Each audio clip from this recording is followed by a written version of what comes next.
Hello, Taurus. Welcome to Cancer season. As we move into Cancer season, there is a lot of emphasis in your communication and also in the realms of communication that happen before you connect or talk with anybody else. And this is the landscape of your mind. Cancer season is a period of time that brings a lot of reflection and introspection potential.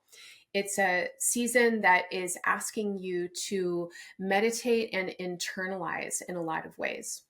Over the last couple of weeks in Gemini season, a lot of you were really focused on output. There was more emphasis on what are you doing out in the world? How are you providing for yourself? A lot of you may have been pretty focused on building resource or on tending what is important and valuable to you when it comes to the material world and what you're manifesting. In Cancer season, the emphasis shifts into more of an internal analyzing space. You're wondering, how are things going for you? A lot of you have been initiating new projects over the last year or two, and you're feeling yourself trying to move out into the world in some new and different ways.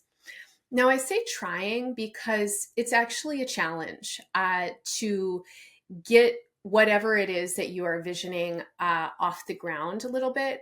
Even if you're experiencing success, I think that there's still this element of building a structure for something or fine tuning and refining. A lot of you may have also been working with your own sense of obstacle. This could include challenges just arising in the nature of your life or your projects. This can include self-doubt and insecurity, lack of energy or inspiration. This can also include a general emotional sentiment and response to events that are happening in the larger world and an uncertainty around how you can apply what you have to give into spaces and places where it would be beneficial. Throughout Cancer season, you benefit from taking time to process. This can be processing internally, meditating, reflecting, thinking these things through, and just generally giving yourself space and time to be with what is. Journaling, talking with others, workshopping in situations that are set up for that kind of thing, where you might be looking at various outcomes with somebody like a coach or a therapist. At least from the solstice on June 20th until the new moon on July 5th, please just give yourself lots of space and time to be in some kind of process. You are thinking about a lot of things. You're thinking about relationships. You're thinking about money or resources. You're thinking about how to get something going that feels actually quite new and different in your life. And a lot of you are also increasingly thinking about home and stability and safety and family. There are a lot of needs for you that are emerging as we move through this season that have to do with your sense of security and belonging. Family becomes an even more important focus as we move into the month of July. Home and family are small words that mean enormous things. And however you resonate with those words, please make the meaning that's meaningful for you. Home and family are also areas of life that develop and evolve as we develop and evolve. So, what they meant for you at one point might not be what they mean for you now. And the changing landscape of home and family and what that means for you is definitely an area of focus as we move from July into August. I want to encourage you to be vulnerable and transparent with the important people in your life, particularly those who relate with you on home and family levels. You don't need to have the answers right now. Nobody has the answers right now. This is a period of time in which a lot of people are restructuring and feeling into the unknown and a lot of potentials emerging inside of so much unknown. Not having the answers is great because then you can be in a process with the people who you are most involved with, and that process can happen organically and emergently in relationship, which I think is what a lot of you want. You want to tend something that grows in relationship or in collaboration. I think a lot of you are really people who are deeply oriented and invested in some kind of familial or communal or community projects. Taurus as an energy is a very practical energy, and practically speaking, we need other people to survive. And a lot of you really understand this in your bones and in your flesh. Over the course of your life, you may have found yourself efforting in various ways to bring people together, or to do work that somehow uplifts relationship and creates solid, stable resource for more than just yourself.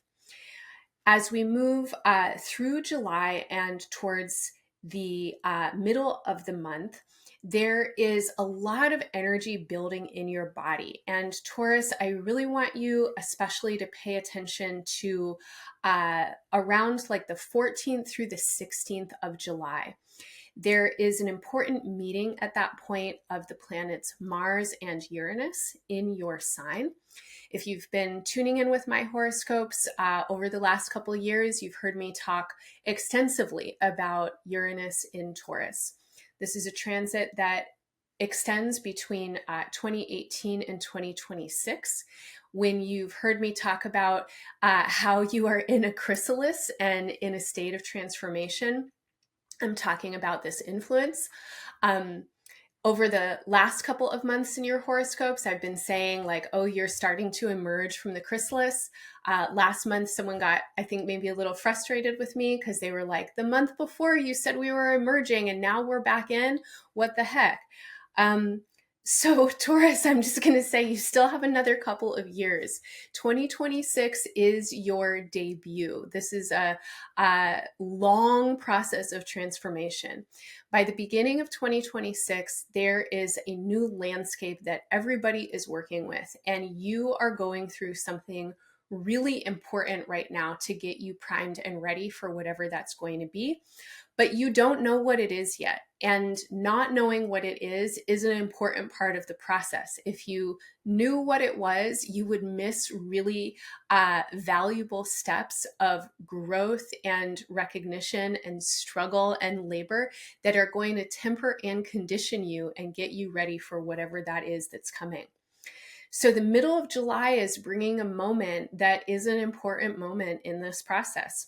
This to me feels like a period of time in which, first and foremost, it is really important that you have physical outlets. This is going to look different for everybody depending on your body and its needs, but all of you need some way to expel excess energy and tension. Erotic energy is a great way to do this. I'm just going to say it's not for everybody all the time, and sometimes the opportunities just aren't there. But you can also be your own best friend if you don't have other people to play with. Feeling yourself around this time, feeling your vitality, feeling your power, feeling your own energy as it can move out in powerful ways is really, really important for you. Ideally, you're turning in more with eros than aggression, but some of you might also feel that there's a lot of aggressive or assertive energy or conflict energy that might be emerging through your body at this time as well. And when it comes to communication, I'm going to say that if you are feeling that kind of conflict energy come up, it can be a really productive time to bring issues to the table, but you also want to do it in ways that allow other people to hear you. If you are coming to the table and you're like a ball of raging energy and you just want to smash things and throw the table around, it's going to be very, very hard for anybody to understand what it is that you're trying to say or what it is that you need. And so this is why a lot of you really need physical outlet for your energy around this time. If stuff is coming up for you and you feel a lot of force and you need to express something and you need to get it off your chest, then take a couple of hours and go hit a punching bag or run up a hill or do some really invigorating breathing practice and wave your arms up and down or something like that. If your body doesn't allow you a lot of physical mobility or action, working with your breath is really, really effective. And I would recommend doing breath of fire, Kapalabhati breathing. You can easily find tutorials on YouTube for that. And also working with breath retention and elongating your exhales. You definitely also want to be journaling or processing or talking so that you can get whatever it is that is wanting to be communicated, recognized, felt, seen, or known into form. You need some help right now moving energy out. This is also potentially a really exciting time where a lot of you are really feeling this sense of transformation moving through your body. There's so much creative energy for you right now, especially when it comes to home, family, and foundation. Any of you that might be working with land or property or buildings, this is also an amazing time for you to creatively manifest new kinds of spaces. At the end of Cancer season, we have a shift of energy. And I think for a lot of you, this is going to feel pretty relieving. This kind of buildup of energy that I talked about with Mars and Uranus conjunct in your sign will now start to separate and integrate as Mars moves into Gemini, where it will be from July 20th through September 5th. Gemini is your solar second house. This is a place of resourcing and sustenance. It's also a place where we get to issues such as your self-esteem and your personal values, what you think is most precious and important in your life and in the world. Mars entering this part of your chart increases energy for these themes. It gives you focus, confidence, and chutzpah to go after what it is that you want. A couple of words of caution, however, this can be a highly distractible kind of energy that might have you running in a million different directions at once. So give yourself some kind of practice with pacing, especially when it comes to how you're spending your money. With Jupiter also in Gemini and Mars here, a lot of you might be tempted to spend money in a lot of different directions or put resources everywhere all at once. And I want to remind you that you might not want to do that. So what are you actually really wanting to invest in? This would be a great time to research and learn and get curious about how you can build resource or save and increase whatever kinds of resources you might be working with. This is also a great time to think about collaborating and shared resource or working with others to increase prosperity. Be mindful of having a hole in your pocket. It might be tempting to spend on a lot of different things. One more time, I'll just say, I don't know if a lot of you really want to do this because you have some long-term goals and there are some bigger projects that are trying to take shape in your life. And I think that you would be better served by using this energy that you have, this desire to have this and to have that, to focus it on how do you build this complete picture and what can you invest in now that can really serve and support this longer term vision rather than just having kind of moments of fantasy or desire come up and stimulate you to swipe your card a lot or something like that. So, Taurus, all in all, I think that this is a pretty exciting season for you. There is a lot of energy for revelation, realization, communication. There's a lot of energy wanting to get channeled and fortified into some longer term projects, and this includes long term relationships.